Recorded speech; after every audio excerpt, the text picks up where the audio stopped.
Welcome to the Sherborn Advisory Committee meeting. Today is Wednesday, January 7, 2026. The time is 7:04 p.m. We will now conduct a roll call vote to verify a quorum. I will call each member by name. When you hear your name, please respond by saying either present in person or present remotely. Nora? In person, here. Paul? In person. George? Present in person. Divya? Present in person. Alex? Present in person. And Stephen Bonder, I am present in person. Not yet here is Laura Howenstein. Adam Nee will not be attending tonight, and Penn Young is not yet here.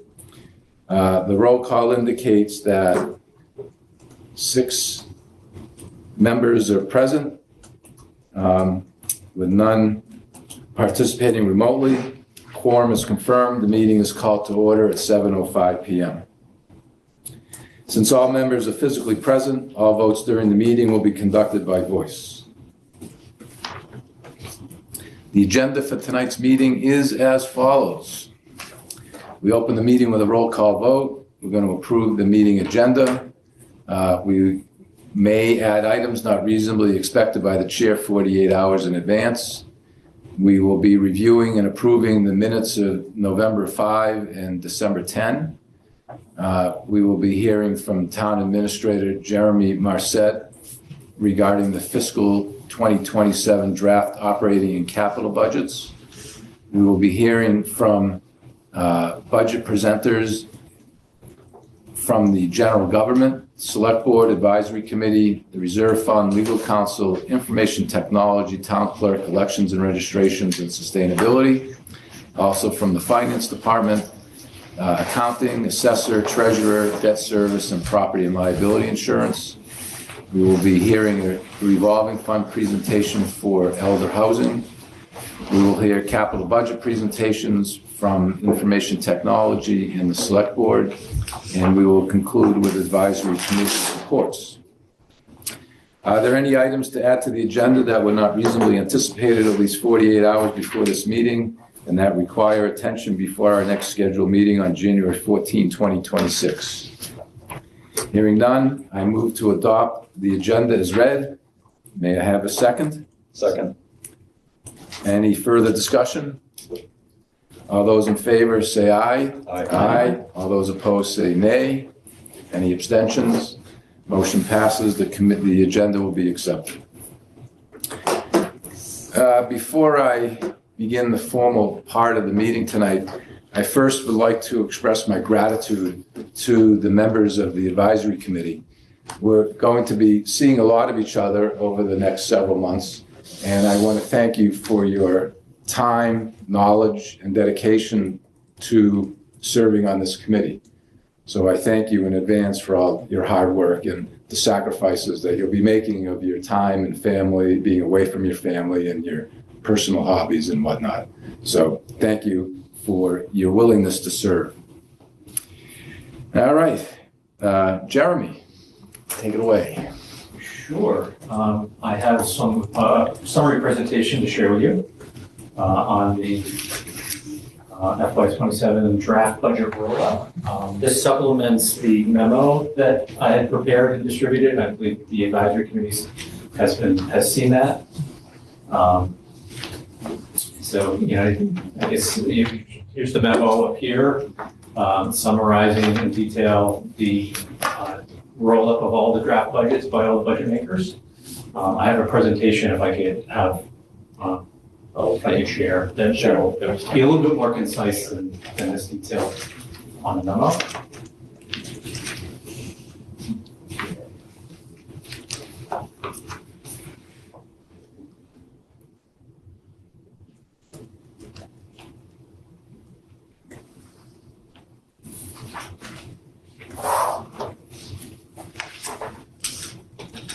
So you had asked me to help roll up all of the submitted budgets from the various budget makers, departments, and committees.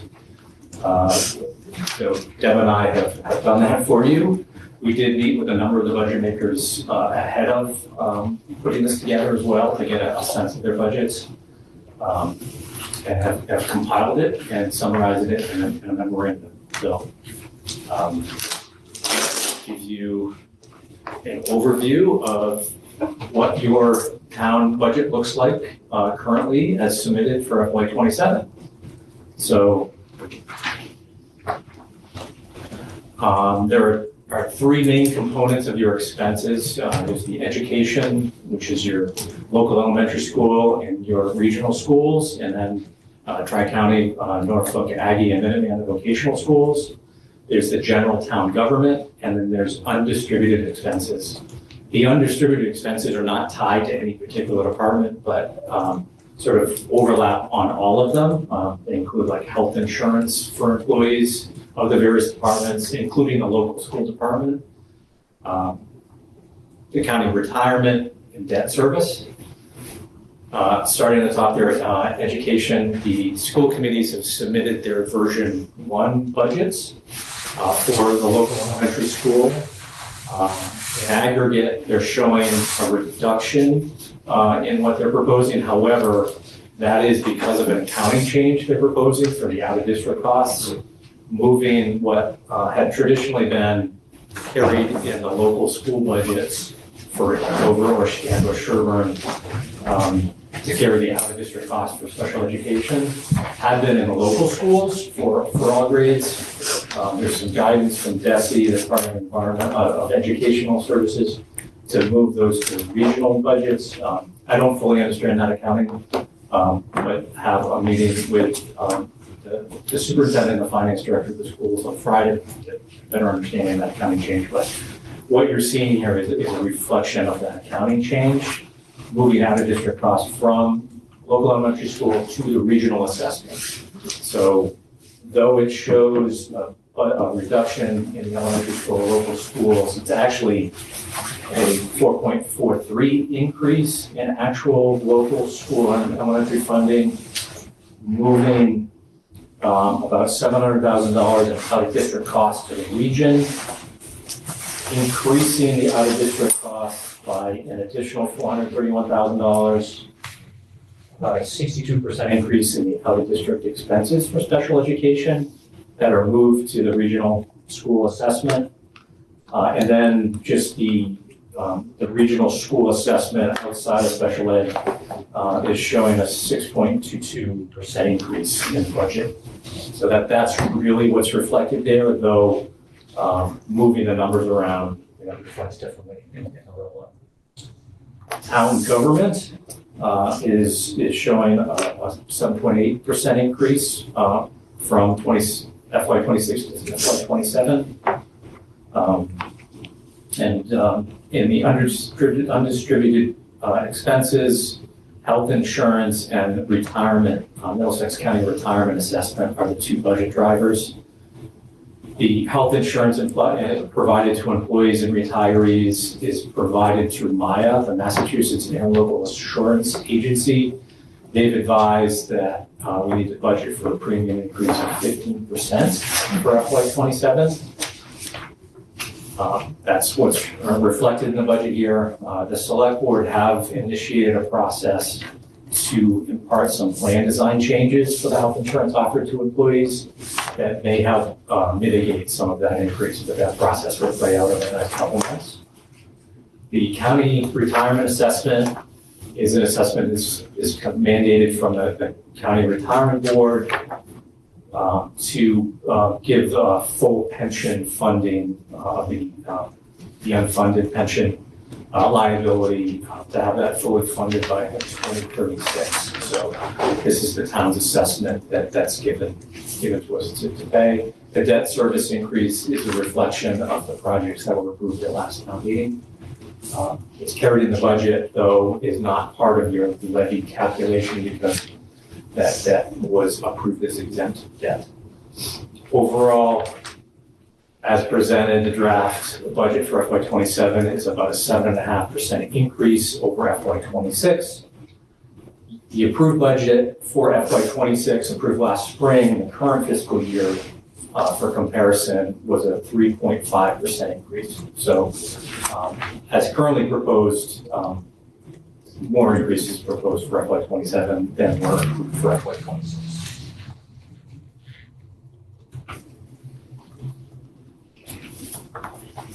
Any part of a budget has expenses and revenue. You have to pay for the costs. So on the revenue side of your balance sheet, the vast majority of your revenue comes from property taxes. 90% of your revenue comes from property taxes. If this budget were approved as presented, the property tax assessment, property tax bills would go up on average 7.4%. The other components of your revenue are local receipts, fees, motor vehicle excise taxes, locally generated revenue. And the third component is state aid. State aid is quite a small percentage of your revenue, kind of for about 3% of your revenue. That on comparison to other communities in the Commonwealth, that's a very small percentage, as a lot of state aid does have different formulas that are not favorable to Sherborn. So overall, to fund the budget, you would need to find the revenue, and that would come from mostly property taxes.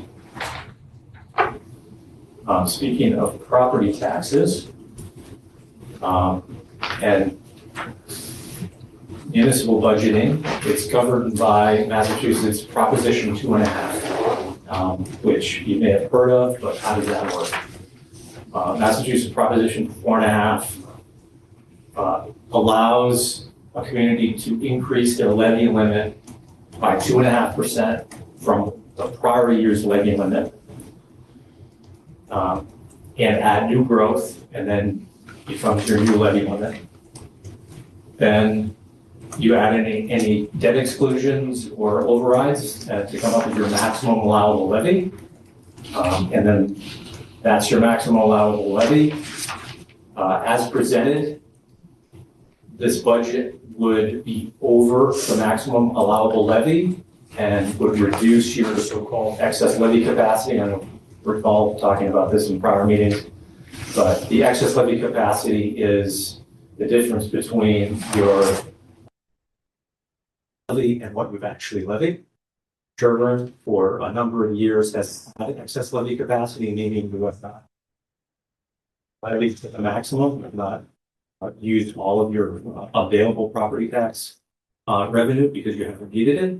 However, as presented, this budget would use all of the levy limit that's currently available. That's about $720,000. Would also use the 2.5% increase and the new growth, and would still have a deficit of about $660,000 beyond the allowable levy limit, which would require an operating budget override approved at town meeting in the fund. So this budget as presented is not a balanced municipal budget, in that it's in excess of your levy capacity, or your levy limit, sorry, and would require an override. Any questions on that? So just some clarifying questions, please. So this applies only to operating, This is the operating. as opposed to buying a fire or police car or something like that, right? Correct. This is Okay. the capital budget. Part of your operating budget funds the debt service. Okay. And how has this happened in Sherborn before, that we've had a 2.5 override for operating budget? It has not happened since I've been here in my tenure. You recall the last time it was an operating override? Yeah. No, it's been Yeah. a long time. I don't know. So can you explain for us here and also for the public that may be listening, what exactly that entails? Then it goes to if we're in this and we have to propose 660, 600, I can't, something $660,000. that the town, if as it is now, if everything were to go through, then it would have to go to a town, like an override vote, kind of how we have other overrides, but this would be override for operating, and not a good look, right? But it's not really good. But what happens if the town, so that goes to a town vote, but also does it also go to the for town meeting, and then does it go to the voting booth? Does it mandatory go to the voting booth? Well, first of all, the select board have to decide to entertain an override. If they do, then it would be a vote at town meeting to approve a budget that requires an override. And then that would be contingent on a ballot vote. So, that during the spring town elections, there would need to be a question, do folks approve of an override? That's At the ballot box. And then my final question is, so it's either approved, what happens if it's not approved? Generally, what would happen if the town entertained and brought to town meeting a budget that required an override, you would generally want to bring forward two budgets. One that is assuming an override passes, and then another contingent budget.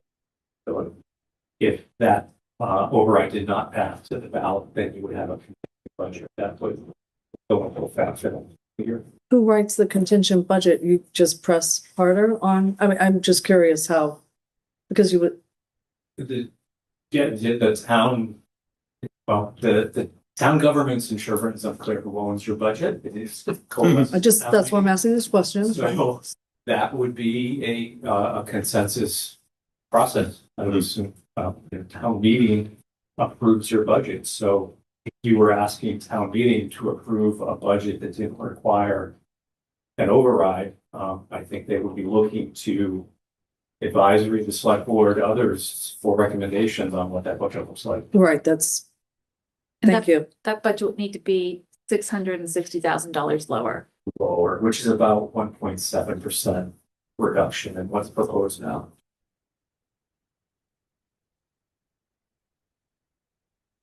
I have just a few questions, if I might, please. Is that okay? And I apologize. Did this document come out in the last set? I didn't get a copy of this. No, this presentation I put together today. Oh, great. I'm happy to send this around to you. That'd be terrific. Yeah, it's It really expands on the informative. budget memo and provides a little more graphical representation. And the budget memo, when did that? It came out over the weekend. 2 days. Have been trying to follow along, but I missed that somehow. But Yeah, that was in your big email with the it. big, okay, great. I got that. And then has the town made up a deficit like that before, like 600K, and pulled it off that you Since didn't? I've been here, there hasn't been. Hasn't been something that big. But as you dive into the budget, it may be possible to avoid an override. Yeah. For this fiscal year, but you will have no excess levy capacity left. And your future year budgets will be governed by Prop 2.5% plus new growth. For Sherborn is about $980,000 year-over-year budget increase or an override.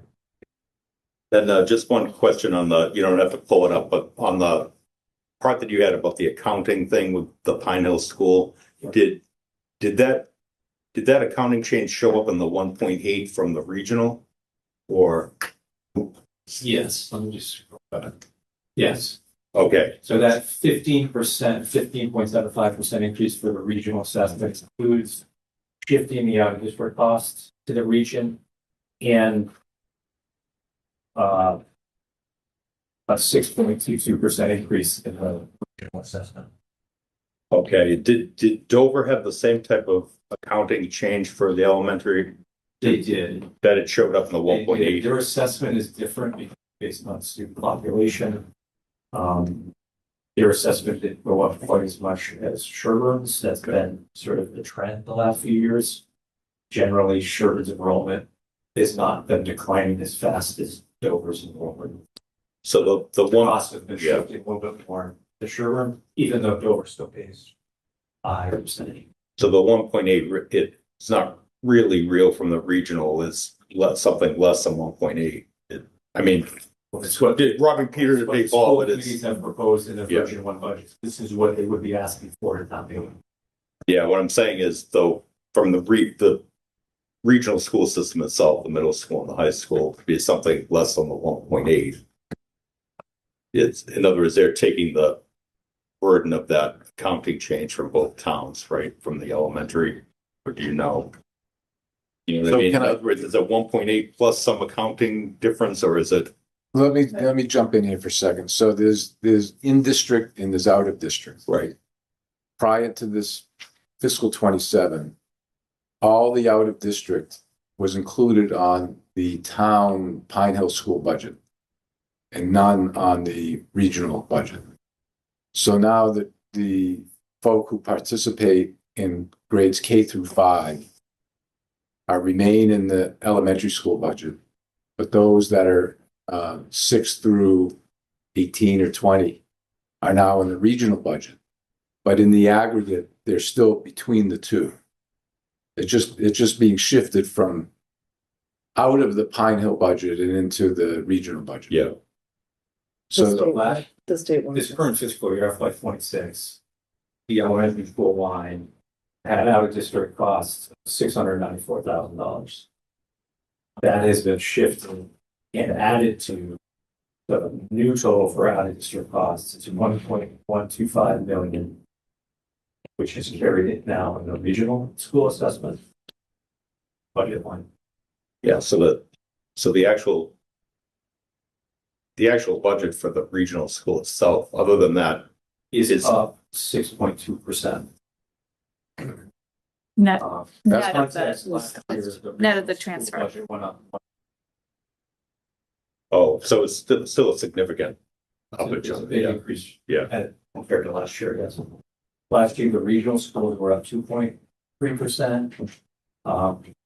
This year, they're proposed up 4.3%. Great, thank you. In contact, in compared to last year. Net, the out of district. Yeah. Gotcha, yeah. Nora? Regarding the schools, they're still doing negotiations, right? So potentially that can still go up based on contract negotiations. Yeah, I'm not party to that, but yes, I understand that they're negotiating the educators' contract. Mhm. I believe they've carried some contingency in their budget proposal. Oh, they are, okay. All right, thank you. Jeremy, if we go back to the levy limit calculation, just two quick questions. The excluded debt of 2.112, does that get certified by the state? Or how do you derive that? It does get certified by the state. That happens at a certain time of the year. I don't follow the fiscal cycle that happens, but it does get certified by the state. So this is an estimate in this one? In this, That's correct. okay. Yeah. So it could go up or down, some nominal. Generally, it is a to it. Generally, what you'll see is the debt exclusion. Last year was their budget. So the new growth is a potential opportunity. That's a fairly small number. for new Yeah, growth. last year for FY 26, we had anticipated $245,000, anticipating a little more growth, and unfortunately that did not come in. It came in to the average that Sherborn has seen, which is about $250,000, which represents about $13 million in actual property value increase from construction. You're talking about between improvements and new homes. Single family homes, additions, garages, anything beyond maintenance, general maintenance, things that are adding more value to a property or creating a parcel, a new home. So there are, what, about 1,400 homes in Sherborn? 15. 1,500 homes, so you're talking 13 million, maybe 10 homes. So 10 homes on There wasn't 1,500 that many new homes built because there's other. seems like a very low number. Compared to peer communities, it is a low number. Okay, so we're gonna dig into that and figure out, I think we should understand why the new growth, new building in the community is such a stagnant number. And that's been pretty consistent over the last 5 years. Yeah, there's been spikes here and there based on, larger developments. I say larger in the context of Sherborn. Right. Development, but the background, on average, it's been about $200,000 in revenue growth. Thank you. Questions for Jeremy? I had one which is, I thought it was interesting, the comment on state aid that our state aid is lower as a portion of the budget than other communities like us. What do you think accounts for that? Well, a lot of that state aid is for school aid, and there's formulas for that. Based on the demographics of your community, and the formulas used. The state aid is not kind to Sherborn. Other communities would see a higher percentage of state aid based on the demographics. In general, Massachusetts as a state provides, compared to other states, actually Massachusetts municipal, Mass Municipal MMA, Mass Association.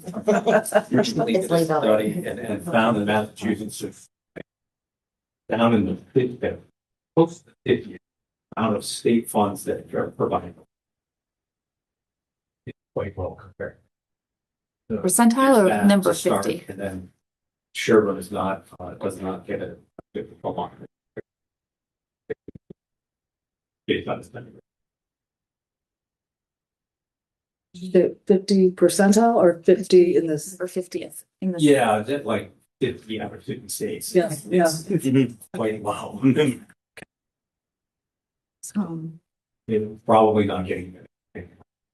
The revenue forecast from the Commonwealth are not great. Would you say that Sherborn's percentage of, or Sherborn state aid is just more like, 3% of your budget.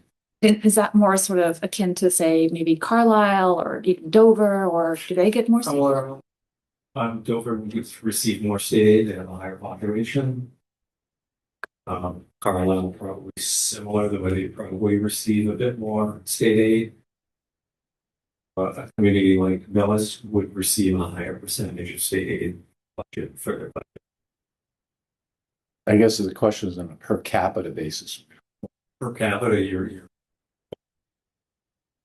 one of the lowest. It's just based on the formulas the state legislature have developed, what they developed. State aid formulas. Question. Oh, David, I'm just wondering, what some of the town's funds are rainy day funds. So I'm just curious about whether we consider it raining on, so it tap into some of those. And then what came up with the library there? Library down, I know there's. Yeah, I can touch on that. I actually have a slide in a few that might be a good No, opportunity to talk about that. that's another potential thing. We also don't want to jeopardize things long term, but. Yeah. It kind of comes down to whether we decide it's financially raining now or not. Yeah, that's a good question. And yeah, I think that's, I have a slide that we can touch on that. That'd be great in a second. So, any more questions on this before I move on? Just here's, kind of building on that conversation about excess levy capacity and how the trend since FY22 is that for excess levy capacity, that amount between what's allowed to be levied and what you needed to levy to pay your expenses had been a positive number. FY26, the current fiscal year we're in, had an excess levy capacity or has an excess levy capacity of $740,000.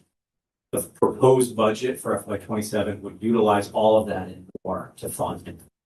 So you would be left with no excess levy capacity. You would be at the levy limit, meaning year-over-year budgeting would be governed by Prop 2.5% budget growth, which is $900,000 year-over-year. And as I mentioned earlier, this proposed budget is about $2.5 million of an increase. So, that for context. Which is about twice of what it was last year. We were just talking about, right? That's correct. That's That still part a I'm lot not too following though, I'm sorry to reveal my ignorance. What, you mean you're locked into, what did you just say again, for the future?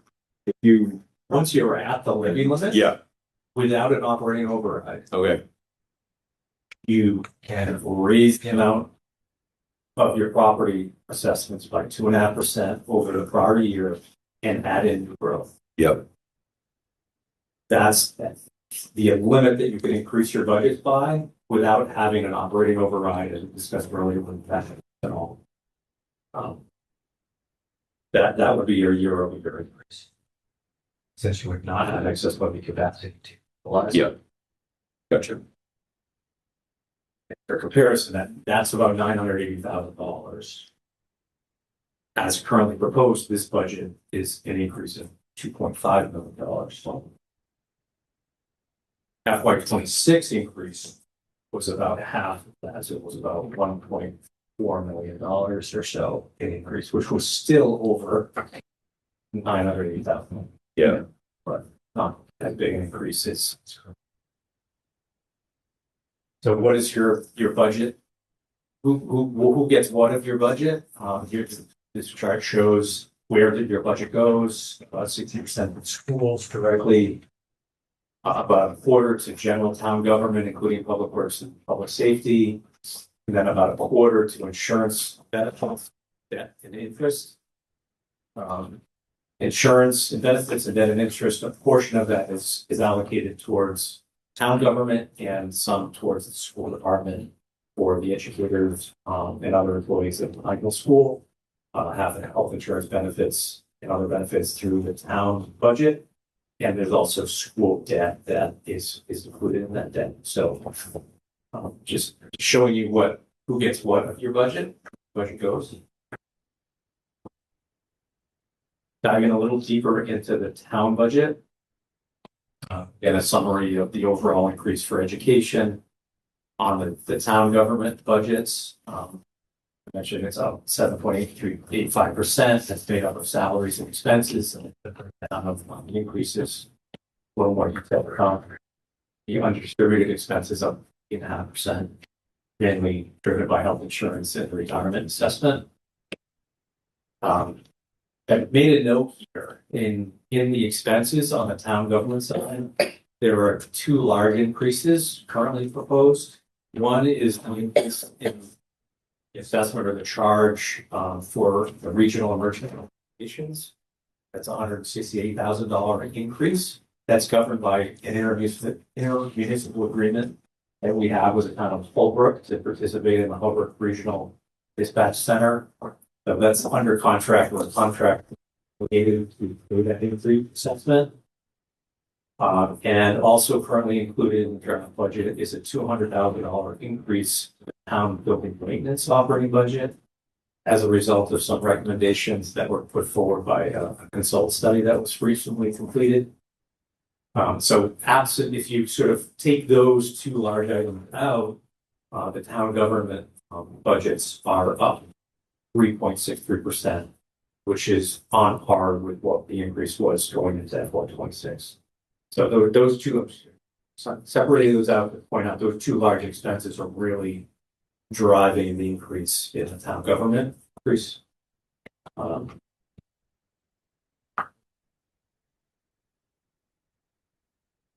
a little more detail on what's driving the increase on the town government salaries, the COLA for non-union employees.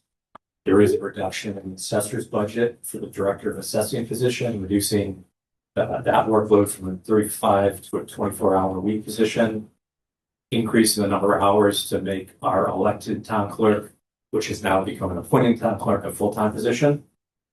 Some additional hours proposed for the conservation agent, increasing from 32 to 35 hours per week. Reduction in the sustainability department budget to actuals, and that's a result of the agreement we have with town of Halston to share the sustainability coordinator. That's saved the town about $28,000, including the reduction this year, to share that position. The budget funds the obligations of the police and health enforcement contracts, including additional qualified fire support, additional hours for fire response, including wage adjustment for emergency medical technicians, and additional hours for the health agent and the food inspector for the budgets. That's the sort of budget drivers on the salary side of the town government budgets. Expense side, I mentioned the town building maintenance increase, that's $200,000. Regional dispatch increase, $168,000. In the accounting budget, there's an increase for the OPEB audit that's required every other year. There's an increase in the elections budget. There's 2 additional elections this year, 2 in the fall, a primary and a governor's race. So that is a fluctuation in that budget year over year. There's an up and down trend. So an increase in the IT budget for cybersecurity, backup and storage, and software licensing. Increased cost for ambulance and fire truck maintenance. There's some costs included for an upgrade of the building permit software that's not only used by the building inspectors, but across departments that, there's other departments that have approvals as it becomes to building permits. We're hopeful to get a grant that may defer some of those costs or offset those costs. But for now, we've included those costs in the operating budget.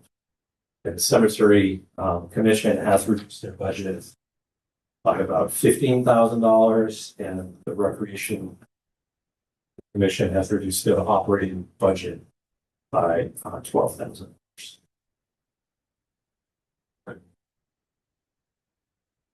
And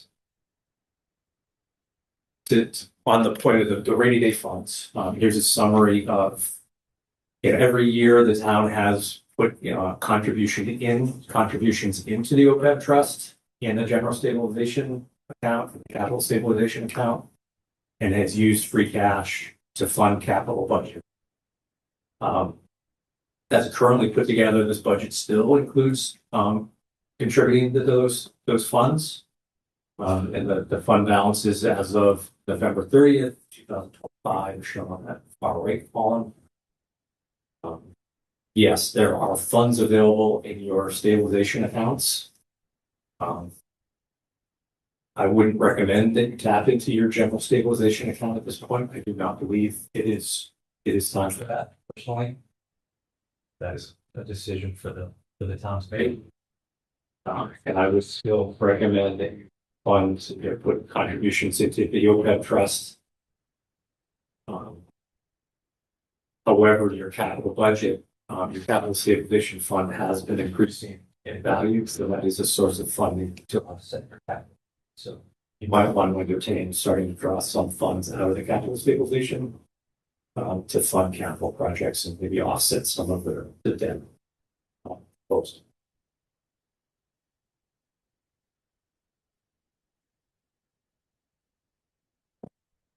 Last of all, an update. And that 1.1 is the rainy day fund that Paul referred to. Yeah, I believe that's what you're referring to, Paul. General stabilization account. I think the general, so the overall view is more of this. Yeah, the rainy day fund would be general. Okay. One. Yes, you're facing headwinds. I would not recommend. In fact, I would recommend trying to still add to it.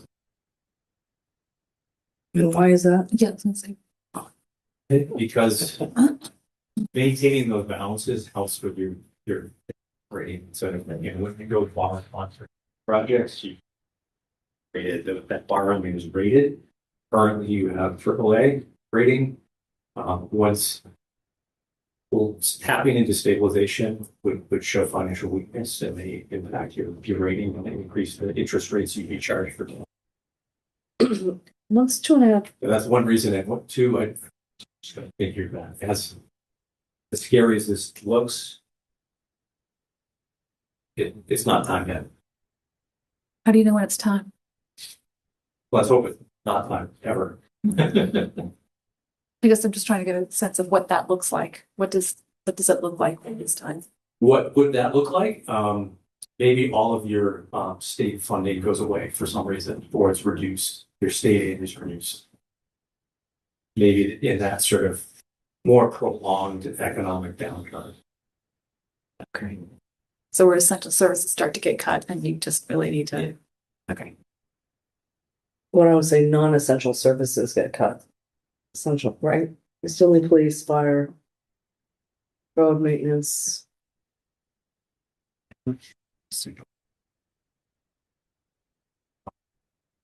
And then the last slide here, just an update on the capital improvement request for the spring town meeting. There was a capital roll-up distributed that updated the 5-year capital plan. This is just a summary of what's currently requested for the spring town meeting. I highlighted in yellow things that had changed since the original publication of the capital budget about a month or so ago. The Pine Hill Water Storage Supply Tank had been originally estimated at $300,000, that now gone up to $500,000. Police vehicle, the one police vehicle proposed has been reduced from $80,000 to $75,000. And the Woodhaven elevators and lifts will be deferred, so that's been removed from the request. So the new total of requests for capital are about $3.8 million. And then that small table on the bottom show the proposed funding sources currently with about $3.1 million in exempt borrowing, $678,000 in free cash, and yet to be determined other funding sources, the capital stabilization fund that I mentioned. The Board of Assessors this morning released overlay. So that overlay will roll to free cash on July 1st. They released $300,000 of overlay. So that will be funding that will be rolled to free cash that'll be available for the town to appropriate. Overlay is the Board of Assessors does not require appropriation. They determine how much they need to have on hand for somebody that may seek a tax abatement. So if somebody gets a tax bill, they seek an abatement, the Board of Assessors has to have funds on hand to be able to pay that abatement. They had built up a significant amount in overlay to account for potential abatement to the private utility companies, the utility poles of the street. There was a potential that they would receive a very large abatement. So as that went through the appellate tax board, we built up a cushion. That case has been dismissed, and we do not, town does not owe that abatement. So now that built up overlay, so the Board of Assessors were comfortable releasing $1,000, still having enough in overlay to cover any potential abatements. And that's not reflected in the free cash number because that's just It's released. not reflected. It's in that question mark there. It's just this morning. Other potential sources of funds for capital. It looks early, but there are some other sources that may be available as well to offset some of the capital costs. How does capital relate to the tax rate, like you were saying before, like vis-a-vis 2.5, and because you're talking about the operating budget and either they're going to grant an override or not.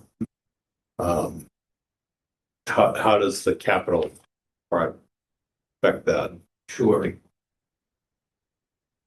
So any of these projects that are funded by exempt debt, funded the same way as they always have been. Yeah. So there would be, you'd see that at the ballot. Yeah. And even if there wasn't an operating override proposed, you'd see both at the ballot. Right. How that affects the operating budget is that the debt service, the annual payments pay off the debt have to be carried in your operating budget. That's in the debt service line, and it might be one of the items we can talk about more detail. Oh, Yeah, it is, it's one of the budgets. Yeah, so Pam might be able to go more into detail on Yeah. that, but that debt needs to be carried in your operating budget. But in that levy limit calculation, that exempted debt doesn't count against you as far as your levy limit. Okay, it's on the levy limit, but it would affect people's tax bills. Certainly. Yeah. Yeah. Thank you. That explains exactly what I was thinking about. I mean, seems like a lot up there, doesn't it? Or is that, I mean, that's a rhetorical comment, so I hope nobody gets insulted who is, pushing for any of this stuff. But it seems like that's a massive amount of items and money, would be just my initial comment. Pam? So I've heard the comparison made. I heard it essentially said that excluded debt is in effect sort of a mini override. Is that a fair? Oh, certainly. Yeah. Okay. Yeah, each one of those, it's an override in that it doesn't count against your levy calculation, and it adds more to your maximum levy. Same way on. So I'm looking at recreation, Jameson Field 2, so we for 100, but we still, Jameson 4 was for 100 2 years ago. Correct. And that was borrowed, but nothing's been done on that, so they're asking now for 100 for Field 2? It just, Yes. and I was on that call, and we didn't really, because we talked about the bigger project, right, Paul, yesterday? Okay. That's interesting. Can I ask a question related to that? Do we get into those issues further in our process? Okay. Yeah, there's a summary of each of the budgets for the departments and the capital and credit. Presuming you'll be talking about the detail merits of each. So when the department is going to present, they'll talk about their appropriation request, their capital request. They're going to discuss revolving funds if they have one. We'll talk about grants and the state of capital projects underway. We should get a pretty detailed analysis of each department. So the purpose of this is to give us a general feel as to what the 30,000-foot view looks like. I'm confident that we can work some of this down. And I look forward to working towards that goal. Divya? Thank you. This was awesome. So we talk about, you've been talking about, Prop 2.5 and then not wanting to go over it and somehow finding $657,000 to produce. But what worries me more is the significant drop in the excess levy. And because this is temporary, what happens next year? What happens after that? We don't have space to play. So what from your experience is that sweet spot that we should be looking at? What is the good number to have in the excess levy?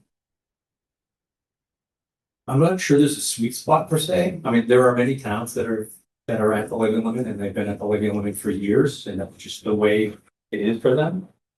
Some of those communities have, if they're at the levy limit, they have a lot more growth. So they live off of the growth with their increases in expenses. Right. And it's a great example of that. So there's no sweet spot per se, other than it's the law of municipal finance. So it's the constraints that you have. So Prop 2.5 is somewhat antiquated in that 2.5. Where did that 2.5 come from? Is that appropriate? Yeah. It's not tied to inflation. It's a static number. So there have been some proposals recently at the State House to allow towns to have more flexibility with Prop 2.5, or maybe selecting something different than 2.5 as a local decision. None of that is the law yet. It's a long ways to go before that happens, but it's the law. What governs municipal. So okay, so the sweet spot, I guess, really depends on the town and the town's requirements. So should we at least go back to saying we need to aim to get to the levy limit, if not excessive? Yeah, I have a strong feeling that the select board tomorrow night, when they get the same presentation, will say they are not supportive of an override. So I believe that's going to be their stance. Right. So that is an initial step. So 657 plus line Plus 38. 657 somewhere. plus Let's 38, find what, 657. right, You know, and the big portions of your budget, the school budgets, Yeah. you've only seen the initial version of the budget. They have a tradition of submitting a second version. In coming. Thank you. So, thank you. I went a little bit out of order, and I apologize for that, so we're gonna try to get back into order. I had distributed with that email, the minutes from November 5 and 12/10. Hopefully you've had a chance to review those minutes. Does anybody have any corrections, additions to either one of those sets of minutes? I do not. No. So does anyone want to make a motion to accept those minutes? So moved. Any further discussion? All those in favor? I, Opposed? Abstain? Thank you. The motion passes. What was the date on that? November 5 Thank you. and December 10. Thank you. All right, now we get into the nitty gritty. And that is budget presentations. I think what I'd like to do is we have online Klaus Ullman representing the technology department. Klaus, you available? I am. Can you guys hear me okay? Yes, we can. Do you have that budget? Yeah, that's 155.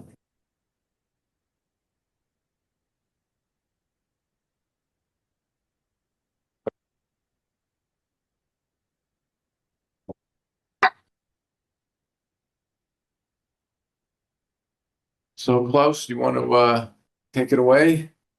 Absolutely. All right. Good evening, all. Yeah, Klaus Hallman, the IT administrator of Town Sherborn, so presenting the fiscal year 27 budget as you guys have it in front of you. I won't go through each individual line as many are delegated as at least no change or a slight reduction, as you can see by the green highlighted areas. There is a couple items that I did want to just highlight, which ultimately contributed to the ask of the proposed increase here at the total of the 6.47%. The two primary areas is the line number 12, which is signified as the IT AI clerk contract. This is a new ask from a number of the town departments in terms of utilizing an AI element to meetings in order to both take the transcription and then ultimately summarize it as part of the meeting minutes to be proposed. This is something that is being done by person at this point in time, and it's something that is being paid for under each individual department. It was determined based on the department heads and recommendation from town administrator to centralize that in the IT budget. So you're seeing that as an increase in this year's ask. Additionally, from that, there was an increase in it's going to be the line item 19, the IT website maintenance. We have traditionally had a funding for the website maintenance, although the actual hosting and content creation elements of the website maintenance were not under the IT budget. This year, the ask was to shift that into this line item to, again, further the consolidation that we have done over the last couple of years.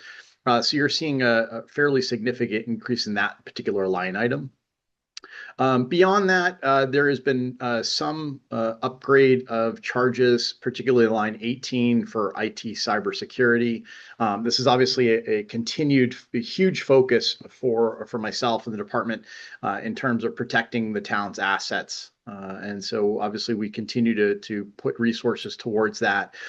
We didn't have any additional services that were added. This really reflects the coverage of additional equipment that has been added over the years, as well as the increasing costs based upon the vendors that we utilize for the cybersecurity protection. We did have a fairly significant decrease in our phone charges. That was in cooperation with the transition. It's going to be line 15. So we did see that. We're taking advantage of that this year. We went to a new phone system that was implemented a number of months ago. And for our ability to move away from a number of static lines and services from Verizon and Comcast, we're able to, in effect, see a reduction in cost there. So we're quite happy with that. And that overall, that reduction in cost would have put us at a sort of a level set budget. But with the addition of those two other elements, that has put us at a slight increase this year for the 6.47. So I guess I'll stop there and see if you guys have any questions I can answer. Klaus, all your capital from the town meeting of 25, that's been deployed, or you have a plan to deploy it by the end of this fiscal year? Yeah, that's correct. We actually, there were 3 articles from last year that were approved. 2 of those have already been deployed and utilized. There is 1 remaining article, which we have about half the amount left. And right now that is slated for continued work between now and the end of the fiscal year. Any capital requests for fiscal 27? Yeah, no, actually, thank you. I should have rolled right into that. There is 1 additional capital request that has been put forth as part of the overall budget.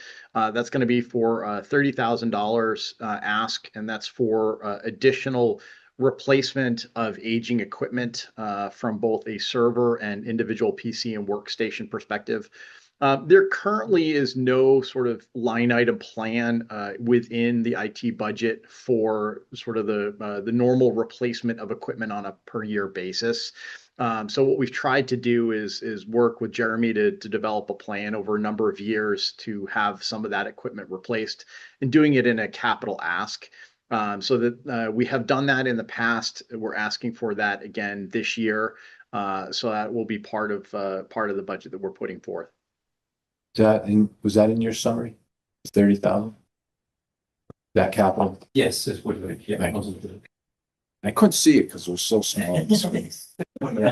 It is about halfway down. There's a single line item for information technology, and it's a tier 2, and it would be funded out of free cash. Thank you. Anybody have more questions for Klaus?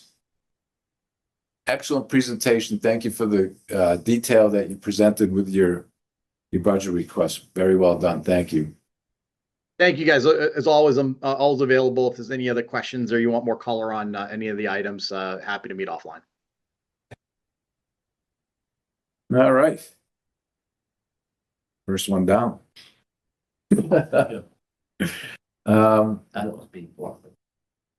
Oh, is he out of the country?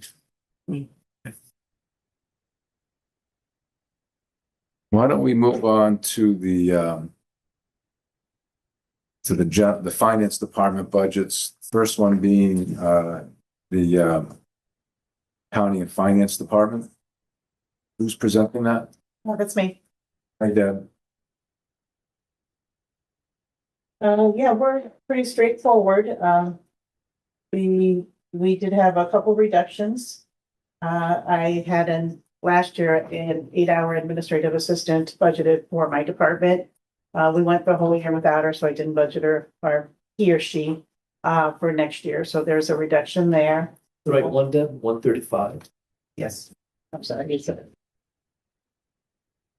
And in doing so, I did increase, I do have an admin assistant that works 24 hours a week. I did increase, 16 hours a week. I increased her by an hour just in case she would have to do a special project, 1099s or something like that. So I wouldn't go over budget there. The rest of the budgets, I did decrease a couple of them just to fall more in line with the 3-year averages. And as mentioned, Jeremy mentioned, every other year we do have to do an actuarial audit, and that will be coming up this year. I budgeted 8,000, but I did talk to the gentleman yesterday, and he said we could pay over 2 years. So I can reduce it by $4,000 this year and then put $4,000 next year. So I can reduce the budget by 4,000, yeah, so we wouldn't see those blips every year. Okay, so you're gonna, this will get modified? Yes, Okay. this will get modified. Thank you. And besides that, everything else is pretty status quo.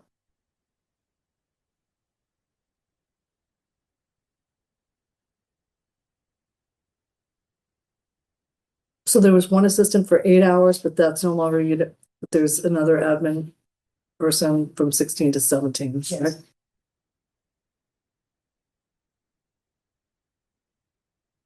And your current year expenditures are in line with the appropriation? Yeah, so far we're right, pretty much on target. We pay a couple things at the first part of the year. So we pay for Vagar at the first part of the year. So if you look at my year-to-date actuals, you'll see that the line item for data processing is higher than, the 50%, just because we paid that up front. We just recently paid for our annual audit, so that expense is completely gone now. So we're at 100% of that. But everything else is pretty much right at the 50% after the year. Great.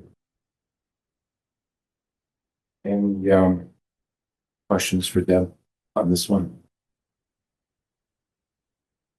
Okay, do you have others to present?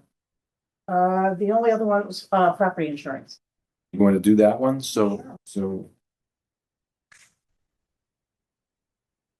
Is that 9:45? Yeah, that's kind of Jeremy and myself together. Yes, that is 9:45.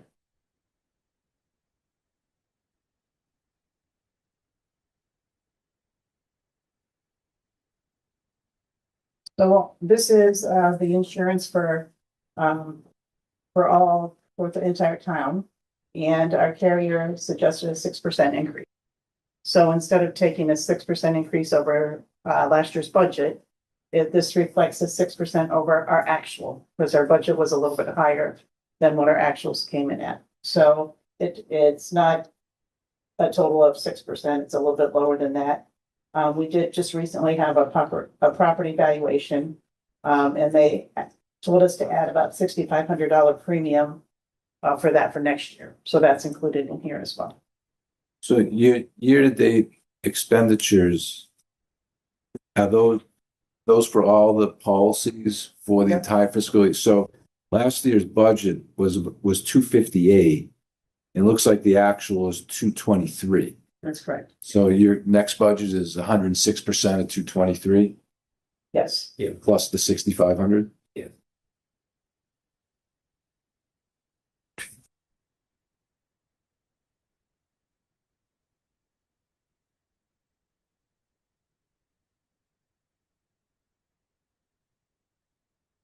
Try that again.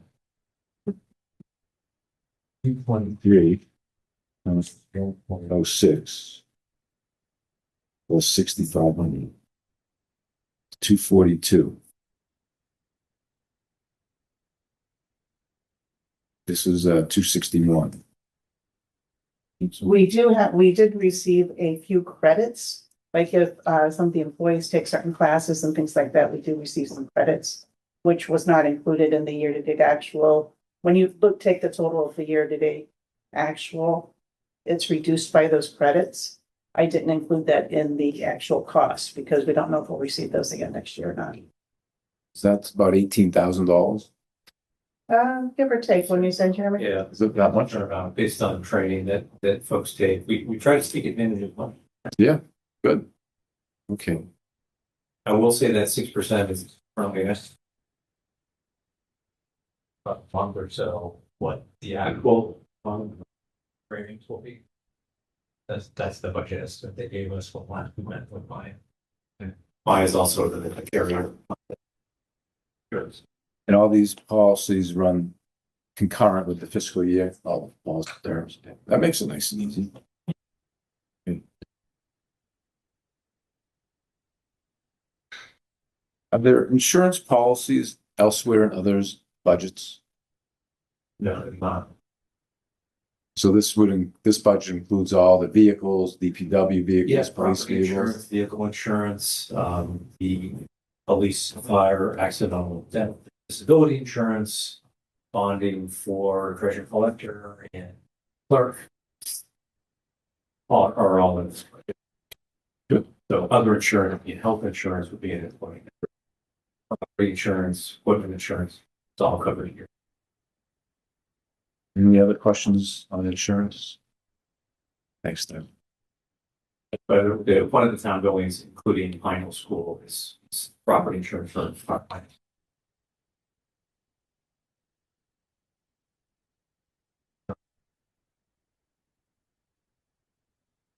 You said it's in this budget. Okay, who wants to do assessors? I can take it. Okay. The Board of Assessors did meet this morning, and did see the proposed budget. I'll be meeting with them again. However, this budget does reflect, a recommendation from the current chair of the Board of Assessors, to reduce the Director of Assessing, position hours from, 36 hours per week to 24 hours per week. And then it does include some additional hours for the administrative assistant, going from 20 to 24 hours per week. Sort of offsetting a little bit, but still a net savings in salary is a change. The expenses are generally in line with the actuals, actual averages. However, we did want to ensure that adequate consulting was covered. So there's some shifts in the consulting line items, the consulting services, field work, and personal maintenance are all done by consultants. And we're lining up the budget with the actuals there. But overall, the expenses are about even, if not a little down. But the main story here is the adjustment for the Director of Assessing School Equipment.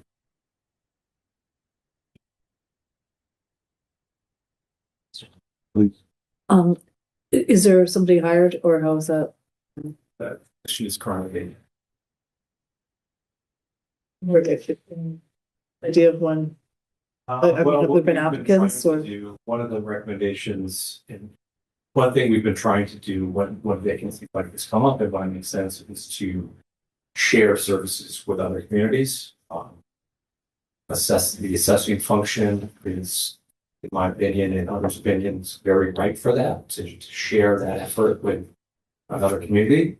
So we've been pursuing that, particularly with the town of Holliston. And that has taken some time. So that has delayed hiring someone into this role, with the hopes that we could develop some sort of agreement with a neighboring community or a peer community to share a Director of Assessing function to offset our costs and their costs, be more efficient. In the interim for this year, we hired consultants to do the valuations that were needed to set the tax rate. That seemed to work out fine in the interim. It's not helping us maintain the regular functions that this office needs to do. So we do need to get to an adequate staffing level. We can't rely on just consultants, especially with a revaluation here coming up in that 2028. There is a capital request from the Board of Assessors to update their CAMA software. That's the computer-assisted mass assessment software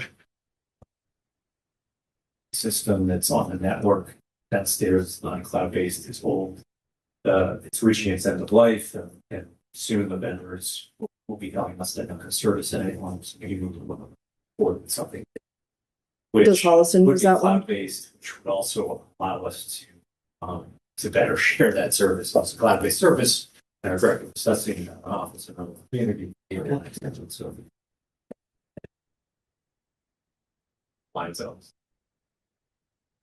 If on July 1 of 26, you had someone in place. Would you need all this consulting labor? A fair amount of it, yes. Okay. And the consulting is like Patriot, is it, I mean, where are you getting? There's different companies, Patriot Properties, They're the ones, they all have. Not only they're going to provide that kind of software, but they have assessors on staff that can help you. and are they doing, I remember earlier this year, there were like 50 that, like had, whether it's home additions or bathrooms, or they do the inspections there? Actually, the woman that we've been using is retiring, so we need to seek out another woman or another individual to do those inspections for new growth assessment. Mhm. Your building permit is completed, it will be a specific inspection to ensure that you tax goals. That's When does she retire? field work budget line, is where that consultant's getting from. And when is she retiring? She had retired. Oh, okay. So she helps us through this season, this year to September. She's no longer, Okay. but there are other folks out of that may help us with that. It's quite very expensive for inspection. Thank you. Any other questions?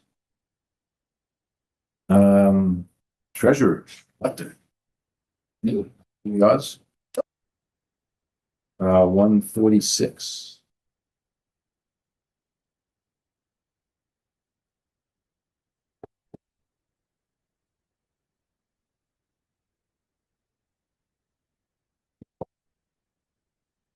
I don't have any major changes. I'll just go over the reductions.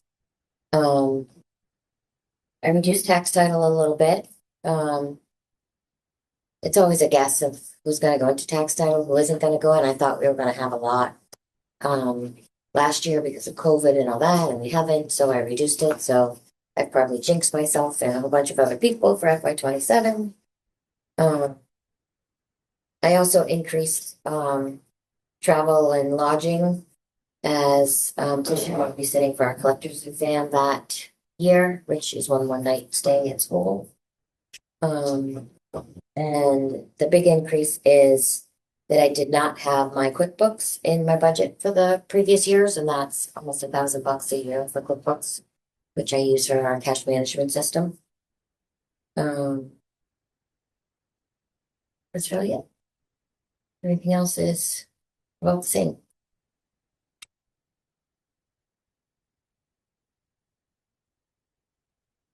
Any, That's your year-to-date expenditures are running out with budget? Yep. Any questions? Okay, this is what? The second full fiscal year that you're combined treasurer collector's office? Yep.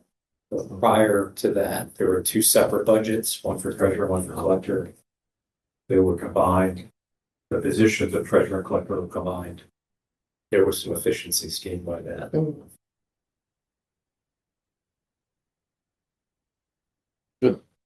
Thank you. You want to do debt service while you're here? Sure. Actually, I was the first one to give it to Deb because it's just all in my debt tables. Of how much we're gonna pay for each of our borrowings. So it's listed by each borrowing. And it's principal and interest. The only thing that's an unknown out of all of this is my van interest that we plugged in 60,000 for. And that is what we decide on for capital this year for 27. So we just plugged a number in there.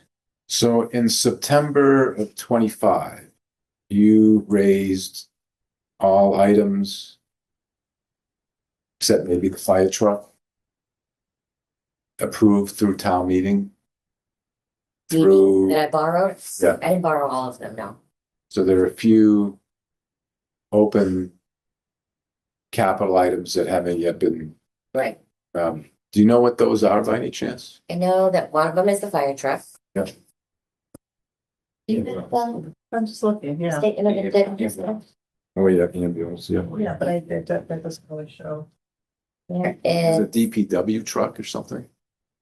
Take down with borrow. no, we borrowed that one. We didn't borrow stormwater. Right, Yeah, one of the We already had years. and the refurbishment of the dump truck. Was it dump truck too? Does that make sense to me? Who did that? The dump truck, I bet.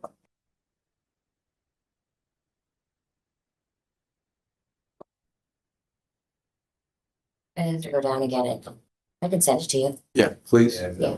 The tennis The courts. ambulance may have been over more than No, there's more. both sides. It was one. Yeah. How about the tennis courts? I don't think you borrowed for the tennis courts, that your facility would be done. Yeah. You can, when you get a, To borrow, yeah. when you get a moment, if you Yeah. could I'll just send it along. send us a note Yeah. as to what was authorized, but Yeah. it's still on borrowed. If an item is 500,000, capital item's 500,000, what percentage of that do you borrow? Do you borrow 100% of that item? Yeah, I mean, general, on larger purchases like that, it would can somewhat depend on the timing, the longevity of the project. I mean, most of the borrowings that a town like Sherborn would do are pretty short duration projects. Generally just borrow funds. If you had a project that took 5 years to construct, you might still have borrowing. But something like the ambulance, which is a one-time payment, do you borrow 100% of those funds? Generally. And when the town, Pam doesn't, Pam keeps those funds in an interest-bearing account. Right. They are earning interest even though they may not be paid out. And what is the, other than the interest, what is the cost of floating that debt? We have a banker that charges a fee, Cost. Borrowing, nominal. no. Generally, the larger borrowings really is the biggest cost is the interest in trying to borrow at the time to get the most favorable interest rate. And I'm making sure you have funds on hand so you can pay when the project or vehicle needs it. So What- does that interest rate get locked in when we borrow it, or Yes. it does, okay? Yeah. There's no fluctuation based on when you The bought it. market fluctuates. Still, What the Fed is issuing first interest rates and what the market bears and how attractive your debt is. And even AAA, it's more attractive in the community that has a lesser rating. So you get a more favorable interest rate. Is the actual difference in interest rate between, say, a AAA and an A? Or It's gonna be upwards of 9% or more. Okay. Significant. One of the things we talked about was if the budget grew at 3% over the next 10 years, and we wanted to maintain debt at 5.5% of the budget, how much capital could we raise in any year? Is that something you're still working on? Yeah. Okay. It's likely a smaller number than 3 billion that's trying to put those for more. Right. Well, a big piece of that is the $1 million for the high school, so. Yeah. So that doesn't go on the middle, that doesn't go on the regional. I've noticed debt service on their budget. How do you differentiate? That's actually the debt for the regional school. They did have debt, but it rolled off last year. That's one of the reasons that their budget last year was somewhat less than it could have been, but they don't carry any debt current now. So they assess the debt to Dover. Instead of raising it themselves. They have the ability to raise it themselves, Right. but it's not the practice currently. But it was in the past. They had in the past, yes. I think it was some time ago because it took a little while for that to roll off. Yeah. The last year of payments was last year. Okay. And Any I'm other? not exactly sure what project that was for. Okay, I think it was a special. Any other questions for Pam on debt service? So in the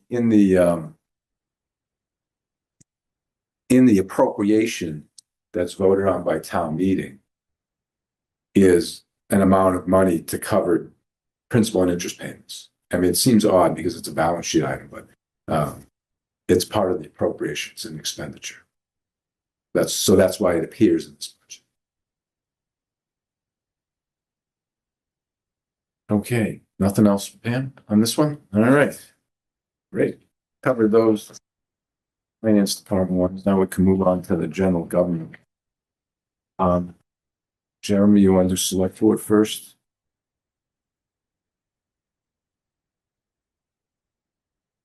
Well, it's really the town administrators. But Diane's also online assistant administrator, so she can help fill in as well for his fee. But generally, this covers 3 employees: myself, the assistant town administrator, and administrative assistant that serves the select board, the ZBA, and assists with other functions around town. What includes the COLA for them, funds by employment agreement.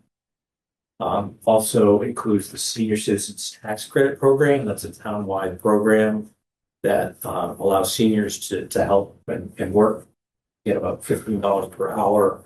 That helps offset their taxes as they work. They're limited to receiving $1,500 per year, so the $12,000 budgeted covers about 8 senior folks that assist on at various departments. We think that's a good level. You can see the 3-year average is less than that. However, that 3-year average is still including some years of COVID when we saw a big reduction in folks wanting to come into town hall. Now the demand is back. So we'd like that level of funding. On the expense lines, let's see, we've reduced the amount in consulting services. Lower down on the line there. Generally, that's covered sort of HR consultant help. And that need has updated with some more consistent staffing in the select board's office.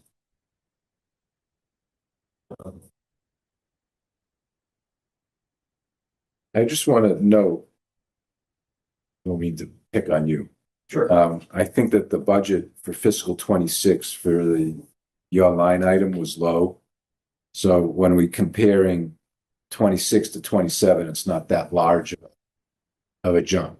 Yeah, correct. It should have been that 178, 573 should have been 195, 125. So the increase is 18,000, not the 34 like. So the aggregate budget increase is 21,000, not the 37,000. I'm sorry, why should it have been higher? It was a contractual obligation. Jeremy has an employment contract. I'm not sure why at the time we did the budget. We didn't know about it, but we didn't. Yeah, my contract does not follow the fiscal year. It's not when I was hired. Gotcha. In October of the. Okay, so it's the budget. Okay. And in this department's expenditure rate so far is within line of. Yeah, it tracks pretty well for years. Well, meaning it tracks with the fiscal 26 budget. Yes. Yeah. Diane, did I miss anything or anything you want to add? Myself, I just would, I have a really soft spot for the senior tax credit program we have. They are a tremendous help to the town and a wonderful benefit. We get really good help for $15 an hour. And I hope the advisory committee, supports this going forward. And outside of that, I think we put together a good budget this year.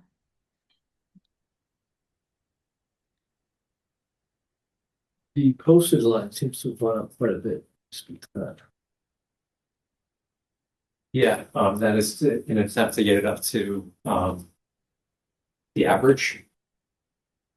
Been under budgeted and cost of postage as well. 3-year averages. 3,100. We're asking for 3,100.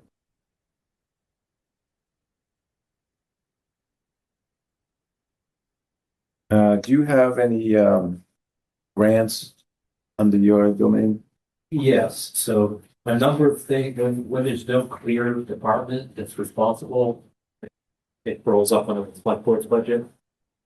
So there are a number of grants and capital that because there's no other clear champion, they roll up on the select board's budget. There are some ARPA funded projects that are completing. There's a classification compensation study of positions that is being finalized. Currently has a balance of $5,000 that will be expended shortly. When do you expect that report?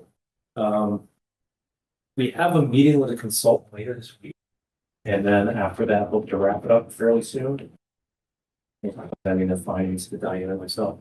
February? Yeah. The select board appropriated or voted to use ARPA funding for the design of the historic space build out in the library basement. That design is completed. The project's out to bid. The architect should be putting in for final payment of their design costs shortly. So that balance, actually that balance on what you see, well, on whatever sent to you was from early December. So sure it's been expended further by now. Will be got shortly.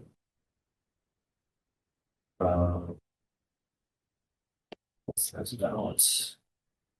There's an MVP grant that actually is overseen by Amelia. She was online here. She's our sustainability coordinator or sustainability manager.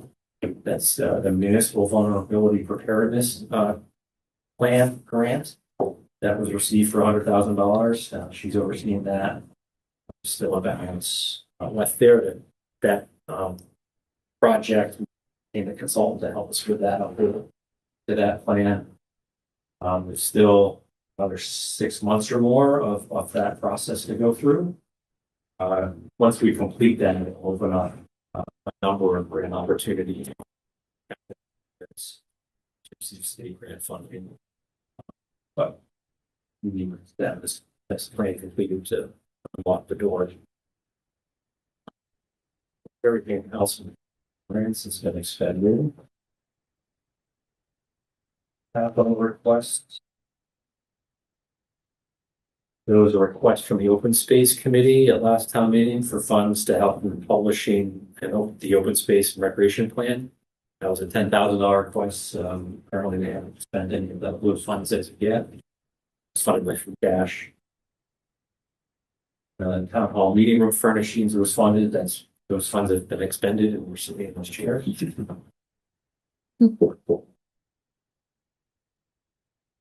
Grants received, actually, no, there was a capital appropriation to PFAS treatment for this building. Some of those funds have been expended towards the design. We also received grant funds to help with the project. That would be for the construction. We have design in hand ready to go out for proposals to advertise that this coming month. And the build out of the library space for the historical items in the basement. That was a $600,000 bond appropriation, borrowed appropriation. That project's out to bid. Bids are being opened tomorrow. So we don't know if we can afford it tomorrow with a combination of town appropriation and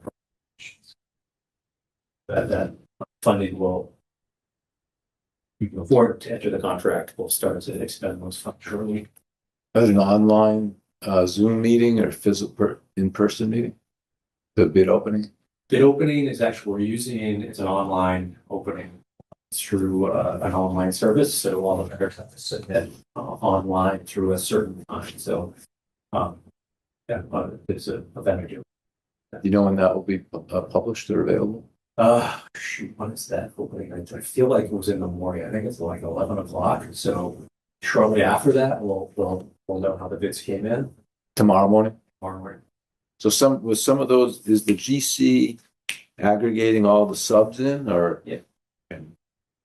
The final sub bid, because it's a building project, you have to do two separate bidding processes, one for the trades like electrical, HVAC, and so forth. So that hasn't happened. We had a good response. We got for like the 5 trades, we've got 30 plus vendors, so that's great.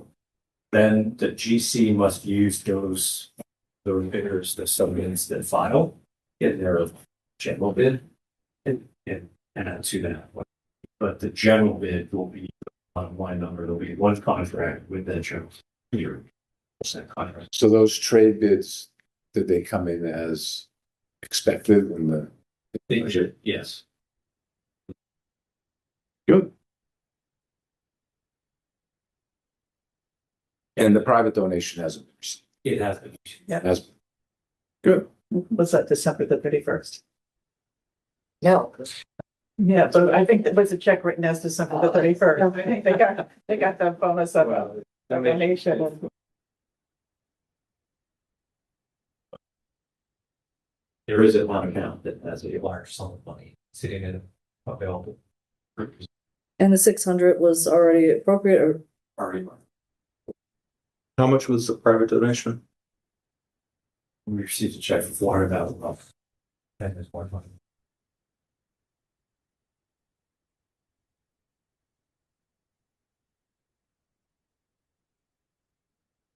I'd ask him for 657. Exactly.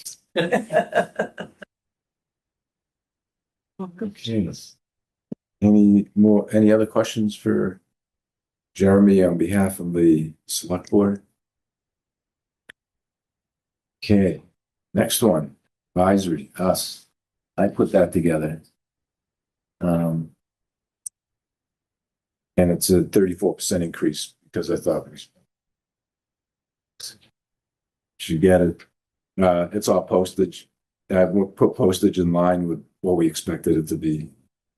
And it's postage and printing of the warrant? the advisory report for town meeting.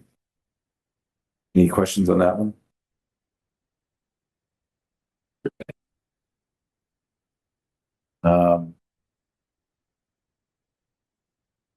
Reserve account? Who's presenting that one? Let me get comment, Stephen. On. Well, on your presentation. Awesome. On the single shortest one we probably ever heard. Thank you. Line item. No, wait till the reserve fund. Reserve fund, is anybody presenting that one? Is there anything with this? Zero. Yeah, I think it's status this quo at this is- point in It's time. level. Flat. And that's it. Just status quo. There has been some use of the reserve fund, but it's right by 26. What's left? I believe wasn't a $45,000 song, so there'll be 255,000. I'd like to make a comment on the reserve fund. If I can find it.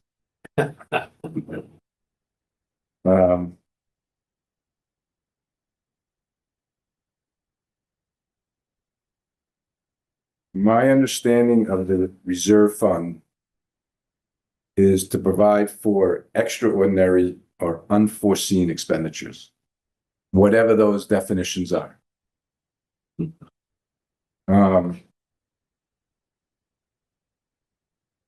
As we know, the Commonwealth of Mass allows what are termed year-end transfers from those departments that are in under budget condition to those departments that are in an over budget condition. So in addition, legal and snow and ice generally the two largest users of the reserve fund, I think, can ask for special appropriation at town meeting. So it's my opinion at the moment that I would reduce the reserve fund to somewhere between 100 and 150, because I don't think it's appropriate to charge the taxpayers, in essence, for an estimate that gives other departments the leeway to reserve that money and not have it. So I would ask the select board to reconsider, because I believe it comes from them, to reconsider that reserve amount to some lower number. And then that would be, that lower number would come out of that 657, right? Correct.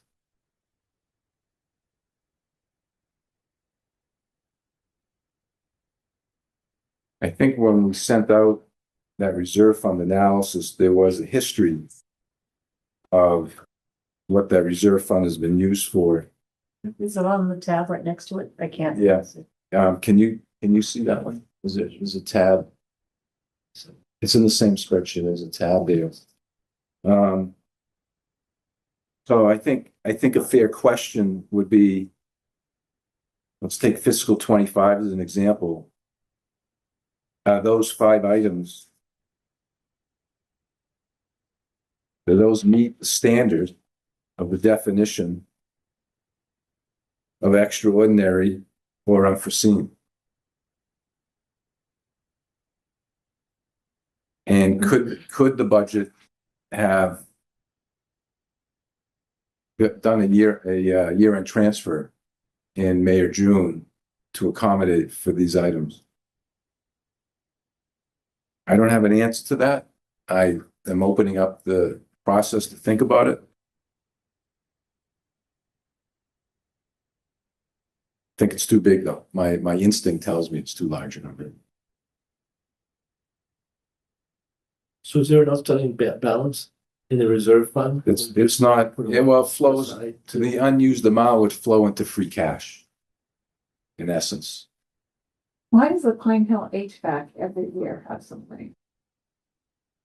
Because I don't believe it does. I think, isn't it the, Oh, sorry. That's the, sorry, okay. the year-end transfer means that that's the unspent amount going to some department that was over budget. Right, okay. So I see in fiscal 24, 194,000 wasn't used, 177 the year before, 219 the year before. The whole thing in fiscal 21 wasn't used.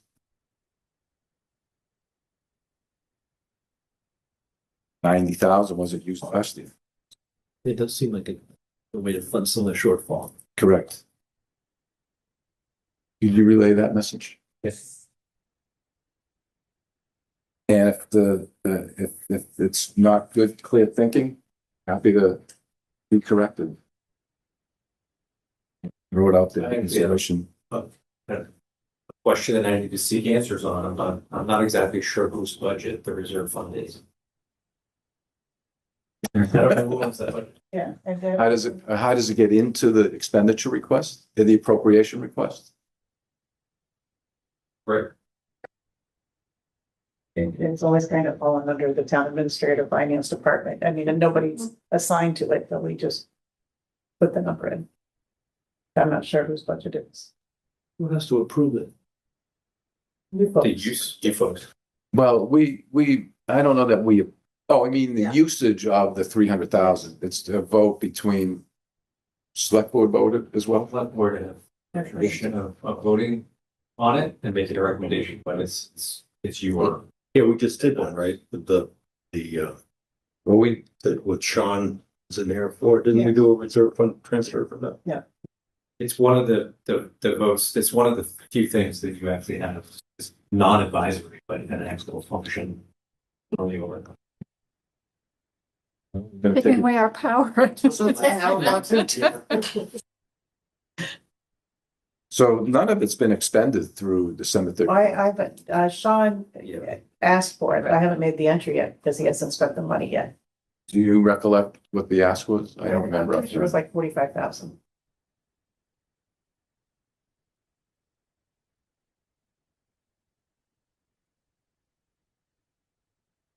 You may be requesting time in front of you at your next meeting as well. Something also perhaps to think about is, in 2022,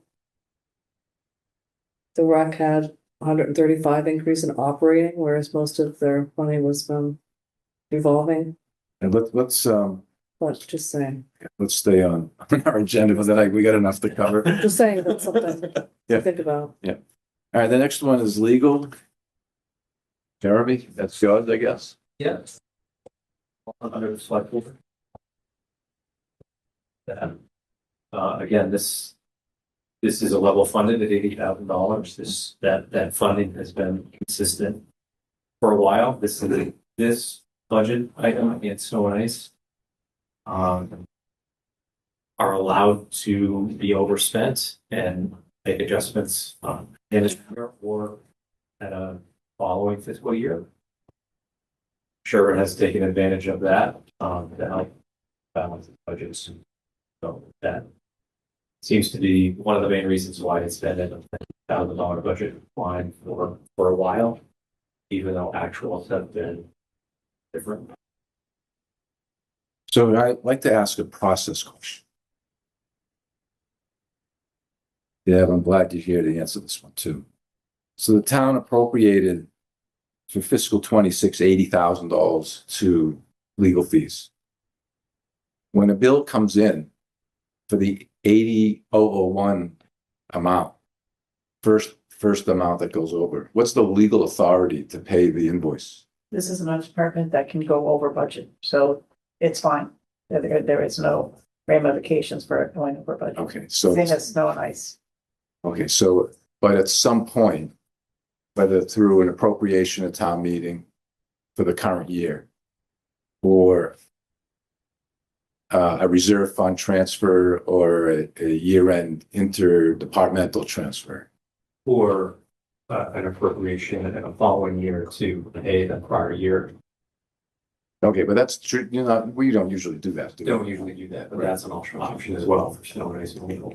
So far, year to date, for the first 6 months, the legal fees have been 104,000. So I guess I asked the question.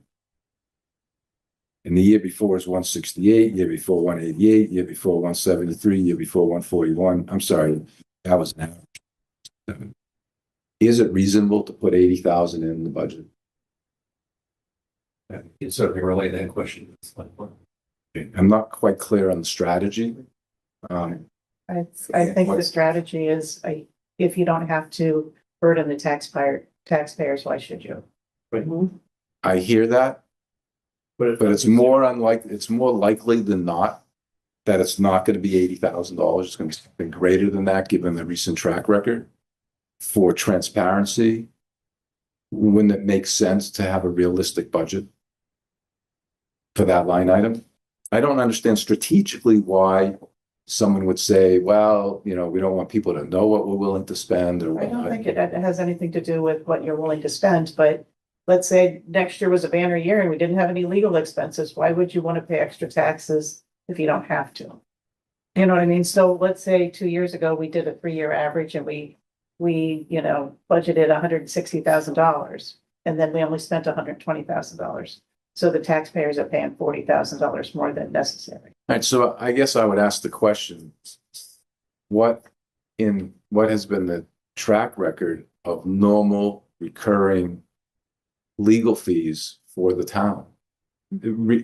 Regardless of litigation, but there's just general things that come up all the time. That Isn't there a tab on here that does have the history? Did I not put that on here? I think I do have a spreadsheet that has the history for the last 10 years, what it is. by category? By category, no. Just legal expenses. So legal expenses, yeah. Yeah. Well, this shows us for 4 years. It would seem though, like I agree with that, right? From a process perspective, if we zero this out, that could close another $80,000. And from a process perspective, should any legal things come up, we have to pay for it anyway. So I'm not suggesting that it'd be zero. It could be though. It could be. I'm It sorry. could be zero, yeah. Could be, yeah, right. I mean, it kind of begs the question though, like, why would you budget for anything? You try to sort of set a budget that reflects what you think your actuals are, right? I mean, so I understand where you're coming from, Stephen. Because it does seem like you've got 80 and then we've got all these years of twice that or more. So, I think it's worth looking at maybe 10 years of history and seeing maybe a little bit longer than 3 years and it would be helpful to kind of know what's a litigation kind of thing and what's normal. There's any with you. The 5-year average is a fair amount more than 80 now. Yeah, I think that there are two aspects of it. One is, as you all mentioned, it just seems very untransparent. You know, I don't like it on that basis. And the other thing, in terms of, balancing the budget, it's not balancing the budget. It's just kind of, this can just keeps getting kicked down the year, and it's down the road every year, and it's actually, inaccurate to think that this helps us balance our budget. It just helps obfuscate. Obfuscates. That's not what I was going to say, but yeah, I think the opposite of transparency. How's that? Yeah. Okay. I would say that the two requests you put forward kind of go hand in hand. We're reducing the reserve fund and increasing the legal budget would offset each other. I would just say from a transparency perspective, we talked about it every 3 years I've been on advisory.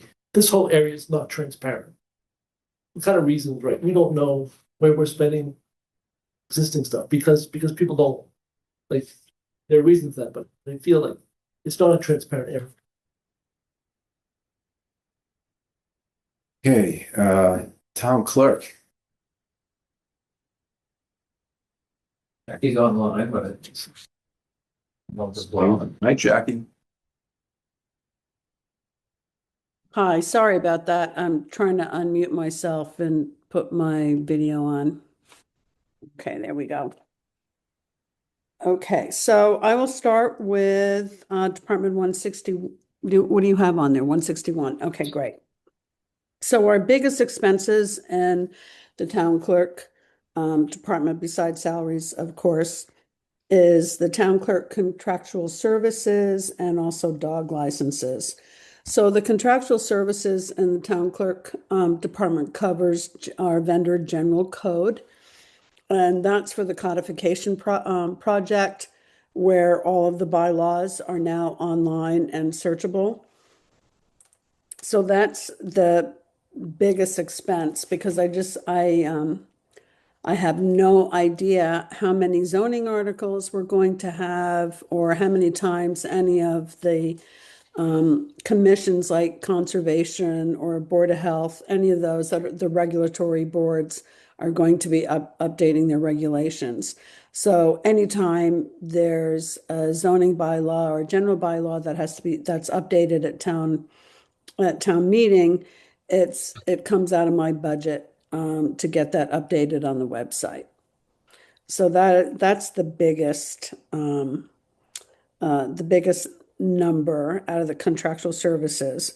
The other number is the dog license expenses, and postage has gone way up. And I can't read that. It's 49. I don't know if I put this on here, so sorry about that. It's so small, but it's they charge us an extra 49 cents for every dog license that we send out. So it's cost us $1.23. Fortunately, we do make some money. We go from about 16.5 to about 18.5, depending on how many dogs we are licensing on the fees that we take in. But postage is one of the biggest expenses. And also we do the mailer to every household in town. And one of the reasons that we do it to every household is because we have no idea, that who has a dog and who doesn't, and it's actually cheaper for us to do that. But that is a cost, again, through the post office. So those are the two biggest expenses. I did take out, there's really tiny numbers, but like the new equipment was taken out because of the IT department, so I don't need to worry about that anymore. And then the stipends that I was getting when I was working as an elected town clerk, all of those stipends that I was getting are now being rolled into the salary for the permanent town, for the full-time town clerk when they get hired. So any questions about that?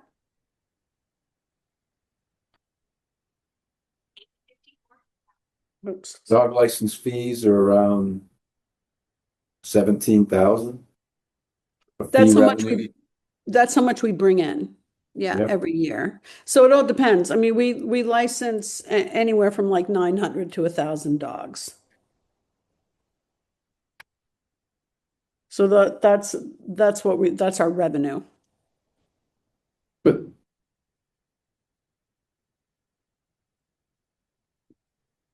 Excellent. Thank you. Any other questions for Jack on this one? We should build a dog park. We should. I'd pay Bill Wise it all every year. Yeah, and then charge a fee. Oh, we doubled the license fee and everyone Yeah. paid it. And it would be new growth and add to our. No, I mean, I'm not joking at all. You're not allowed to bring them anywhere. Maybe recreation could do that. Another fee for them. Okay, so Awesome. I've got goats. They can do it.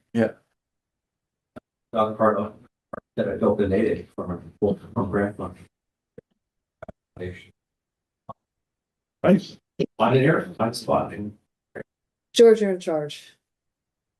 I'd be happy to, yeah. And your year-to-date numbers are in line, your budget for fiscal 26 is good. yeah, so the majority of my expenses on both departments come in the spring. Because of, well, for the dog license, of course, we're doing that now. So most of my expenses are in for the dog license already, because we're starting to mail the tags out. We started at the end of November.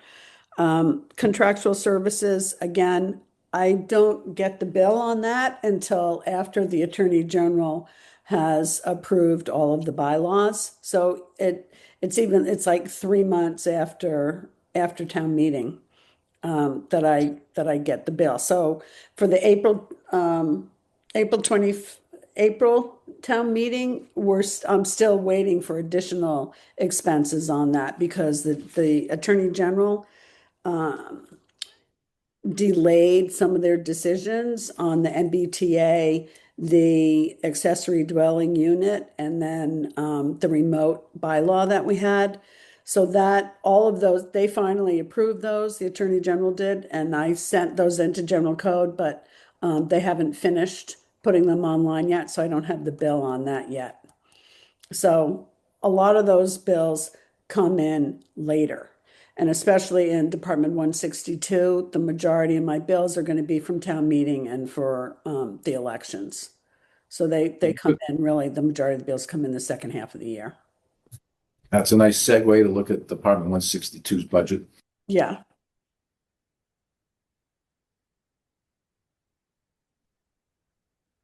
Do you want to pull up that one? Hopefully we'll have an election.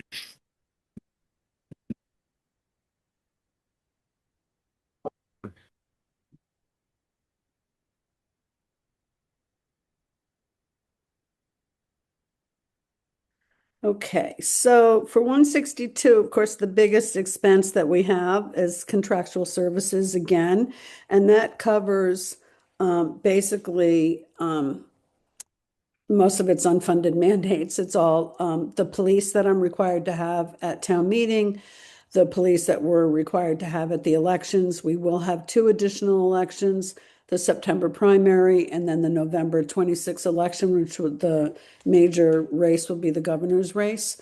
So that, and then with all the vote by mail. We'll have advanced deposit, so that's an additional cost that we have to get, like additional memory cards, because we can't possibly process like 1,500 or 2,000 vote by mail ballots on the day of the election. We'd never get them done. So the majority of that is, again, all election related. Our vendor is also charging us an additional fee for elections, not for town meeting, for the use of the poll pads.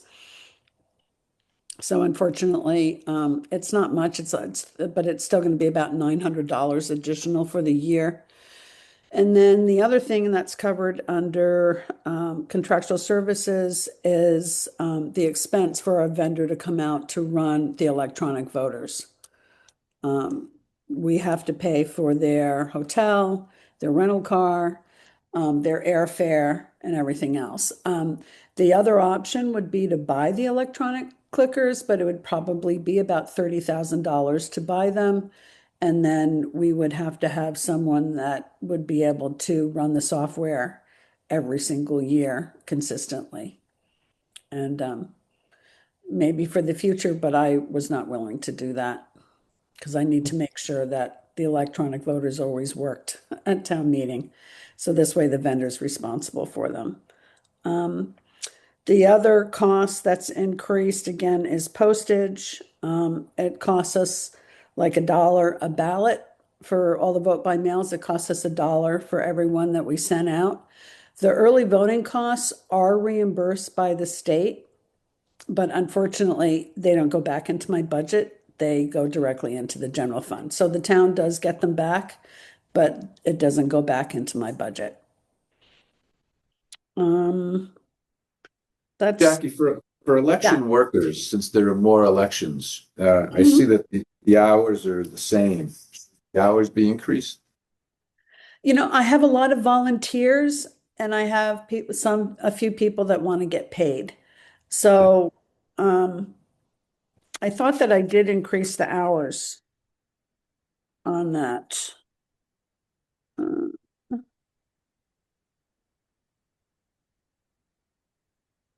Yeah, I increased the hours from last year. But again, a lot of the people are volunteers. They don't Okay, get paid, but I have to have some money in the budget to pay anyone that wants to get paid. Yep, good. Okay, any other questions for Jackie on this one? And then, of course, in 2028, when there's no election, when there's no additional elections, the budget will go down.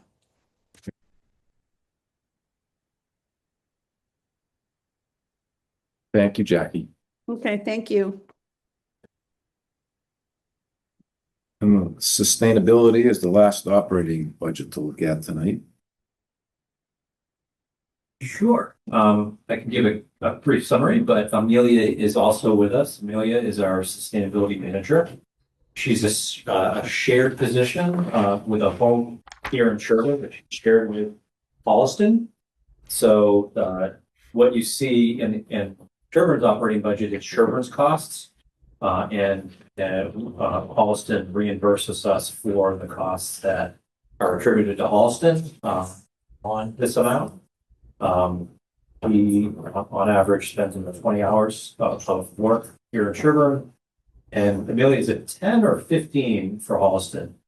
15 for a total of 35. So 35 hours per week, 20 attributed to Sherborn, 50 to Holliston. And her salary is covered in this. It includes the COLA given to non-union employees. And we have reworked some of the expenses and reduce some of those expenses to be in line with what we think the need is. I will note that the townwide municipal aggregation program for electrical supply, as part of that, there's actually a fee adder for the time that Amelia helps with managing that program. That brings in annual revenue of $15,000 that goes into general revenue. That would be in I think it must roll up into local receipts. But those funds must be used to offset this certain position. So almost half of the expenses of this department are covered by that revenue stream. She works on a number of projects and initiatives that will open up opportunities later once we have plans in place or grants that she can pursue that will help offset capital costs. She also helps to some of the work of the Energy and Sustainability Committee and much work in the select board's office, including the Green Communities grants, Climate Leader grants, that MVP grant that I mentioned earlier. She's working on a carbonization roadmap that was grant funded. Amelia, what else? I'm sure I missed a ton.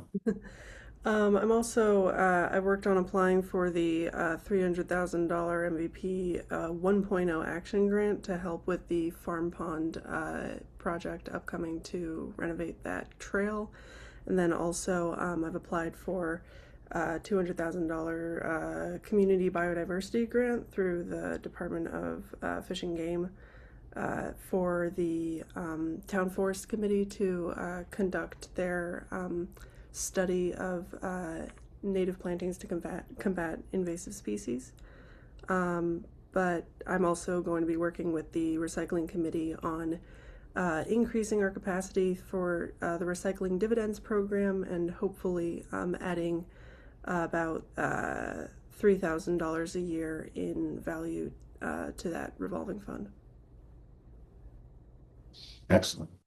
So this budget actually is a reduction of $13,000 from the prior fiscal year, which was a $15,000 reduction from the prior year. So as a result of this IMA sharing this work with Alston, the town of Sherborn has reduced the sustainability budget by $20 per year. So Amelia, did you say you were 15 hours for Sherborn? 20. 20 for Sherborn, 15 Holliston. Oh, 2015. Okay. Thank you. Mm-hmm. I was going to say that would be a lot to get done in 15 hours. Well, how do you think it feels working in Holliston? Yeah. But it's nice because there's some synergies that occur. So speed on some grant, she's helping with Alston, and then she's able to use that expertise here in Sherwood. Mm-hmm. And there may be opportunities to file for grants as two communities together, which may make our chance of receiving grants better. Absolutely. More questions on that one? Thank you. Thank you, Amelia. Mm-hmm. The last one for tonight is the revolving fund for elder housing. That's me. Okay.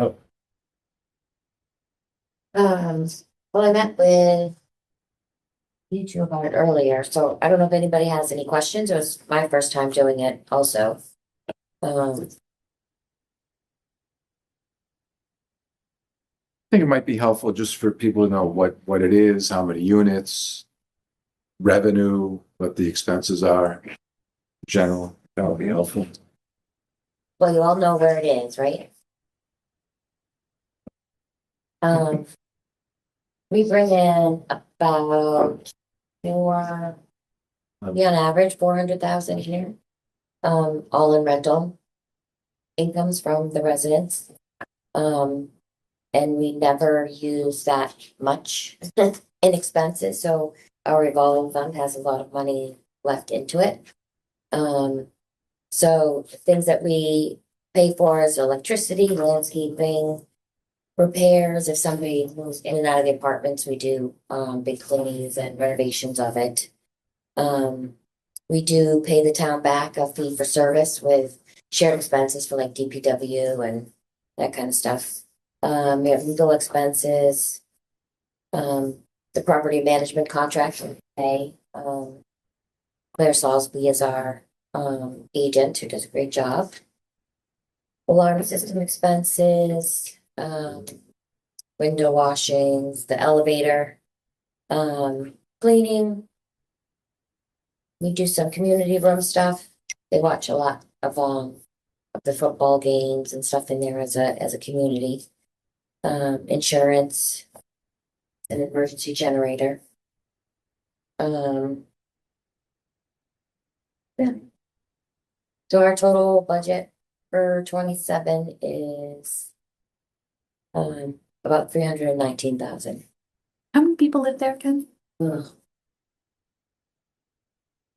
don't know off the top of my head, but there's 3 buildings. Probably what, like 20? 24. 24? 24 apartments, correct. What's the revolving fund or request limit, spending limit? The same as last year? Yeah. I think last year was 450 or 500. Would you need again that much? I think it's been another one of those numbers that's been the same for a while. Oh, it has been. They certainly have bringing enough revenue and have balance. I think the balance in them revolving fund is over $500,000. And then they bring in what they end up with $400,000 revenue in rentals. So there's ample capacity to fund that $450,000 spending limit. They generally don't. It's a great example of a revolving fund, by the way, where all of the expenses are fully offset by revenue going to it. And in fact, they generate more revenue that gives them a buffer and efficient. If there is any debt, any capital projects, they pay the debt service. Yeah, that's in here too. I noticed there was something that got slashed out of there, I believe, was the elevator or something. Elevator, we're just pushing it off because it's working fine now, so we don't need to do it in 27. Is that something, and again, I know that's a capital item, but is that something that could possibly come out of that budget, or is it because it's capital? I mean, I'm just. Could, so they can expend, out of the revolving fund for capital items, but, there's a limit, right? So once this, a large enough thing, it's better to be a capital project and have them pay the debt service on it. Yeah, just curious, because I saw that. That are paid out of So is there any town budget then, or is this self-funded through? fully self-sufficient on revolving funds. The only thing coming Is there a payment from the revolving fund to the town for DPW services? Yeah, there's a fee for service. Which line item is that? 300 on the first page, almost. So it's fee town fee service, okay. Snow for driveways. Got it, okay. And out of the 24 units, are they all 1 bedrooms? And no, there's some 2 bedrooms as well. I don't remember the mix. And is there, do you mind if I ask this? I'm just curious. Like, so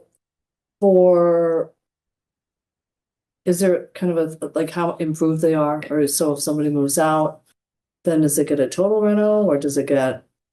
Depends on what it looks like. What happens is when people come in, they're at a certain rate. And every year the rents go up. So a new person coming in is going to be paying a lot more than somebody that's been there for 10 years. So. Okay. And when they're coming in, that's the opportunity to use someone comes in, they have a really good cycle of updates. And that's a property management company? Property management company, well, it's not a property management company, but there's a property manager that assists, and then there's contractors, other services that one company, but. Who manages that? Housing committee, volunteers. So when that waiting list, Yeah.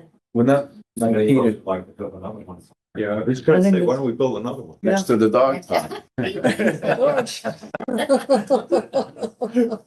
There you go. You know what, you're like 2 years. When that money comes over to the town, is that considered a local receipt? Think so? Is that what we're seeing? What? When the payment from the revolving fund comes over to the town, where does Yes, yes. it, local receipt somehow? Pretty much a capital. And in all seriousness, since George brought it up, and I think we've talked about it before, I mean, at what point does the town say, hey, that's a great idea? And maybe we should think about spending a couple $1 million on something that's gonna generate or 5 million or what, that's gonna generate money. More new Is- growth. Yeah, I Growth. think probably when there's champions that want to do that. It's real estate tax exempt, I imagine, so. Yeah, there's no taxes coming in. When was this one Well, I built? mean, it's, I mean, I bet there's state grant funding for that too, if you had a component of, I mean, there would be opportunities there. have there been any town land that's been talked about for that? Has that ever come up in recent years? So, For the last 20? but, that's certainly something that could be added to the purview of the land acquisition committee, which should actually potentially a warrant article. Meeting, to help with their charge. Earmark that. In year built, somebody asked about year built, was it like 70s? Do you remember, when the year built on those, how old those units are? I think maybe 80s, but. 80s, yeah. It'd be interesting to know what the history was, how that happened, and could we? Yeah, this is folks Laura, Edie and Paul, Yes. both were very active. Paul, for instance, histories. Are there any capital items that fall under the purview of the select board?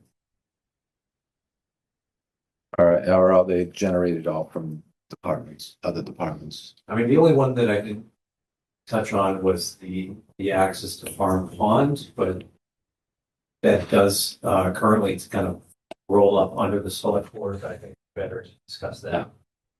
Sean told me the project should bring that up when public works is on capital project. Okay, thank you. Okay, go around the table with advisory committee reports. Why don't we go counterclockwise? And Me? Okay. I've got sort of a, across the board, report. And that is one of the things that we see a lot of examples tonight. We get a lot of information. We don't always digest it. Some things are span multiple years. And we see things, but it's always this year and we're always busy. And I think one of the things, what I'm suggesting to sort of allow us to dig deep when we need to is the creation of a standing subcommittee on what you might call best practices. To look at things that are being done right and things that may be of issue. My thought with the subcommittee would be 4 members of advisory because the forum rules apply, and that seems to be the most workable number. Essentially, when things come up to advisory or come up within advisory or come to advisory, it needs some looking into. The subcommittee would do that. We'd have the power to, gather information, and when a subcommittee decides it's warranted, make a report to a full advisory, and perhaps in the report, make a recommendation for action of some kind by full advisory. That's my thinking. And this subcommittee kind of follows under our article, perhaps? It does. I think it would be I think it's chapter 4, article 6. Or article 4, section 6. 7-8, maybe? Article 2. No, I think article, chapter 4. Oh. This online system is confusing, isn't it? Yeah. Yeah. Anyway, there's a paragraph called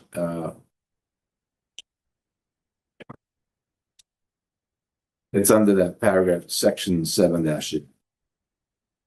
Section 6, Okay. which reads, so that's, it says committee may appoint subcommittees and delegate to them such powers as it deems expedient.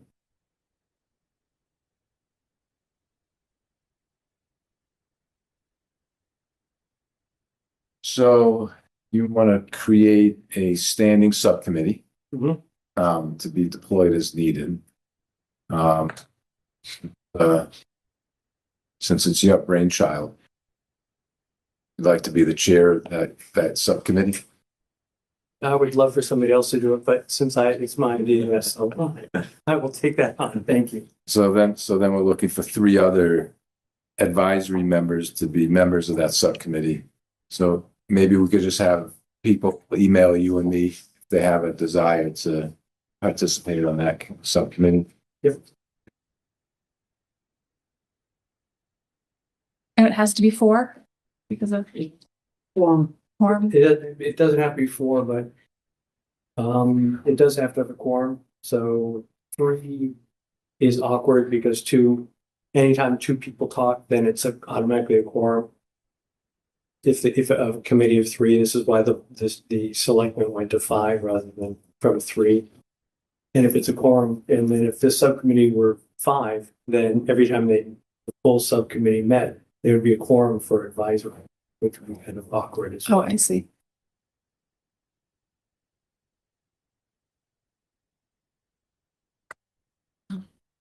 George, anything? I have nothing to report. I participated for the first time with your help, Stephen, on being a liaison to various departments. I enjoyed meeting with Pam and Diane and Jeremy and the Klaus. Amazing. And I was very impressed and trying to learn as I go along. So I appreciate everyone who met and answered my questions. That's all I have to report for now. Excellent, thank you. Divya? Well, my first group of people are all right. That was easy. That was easy. It's great. But I did talk to Laura, so our schedule's kind of weird, so we decided to split what we can. So we have meetings. I have meetings set up with, let's see, the Board of Health, Conservation Commission on Monday, followed by Building and Plumbing on Tuesday before our next meeting. And Laura's going to take Planning board. Planning board. And we're going to basically wrap this up before our next meeting. Excellent. And I just want to say, Divya really took the bull by the horns and emailed everybody how this going. Thank you. So Penn and I have been going back and forth with Sean on a meeting that got either snowed, or a tour of the facilities that got snowed or iced Yeah, out. this is one of the earlier snowstorms hit the day of, so The day of, so it sounds, we sent an email to them yesterday to try to reschedule, or we proposed some dates that are good for us with Sean, waiting to hear back. and then Penn and I have received proposed budgets and are gonna sit together to review them in some depth after our meeting with Sean, hopefully next week, but at the latest, I was at. That's the plan. Yeah. And then Adam is out of town now.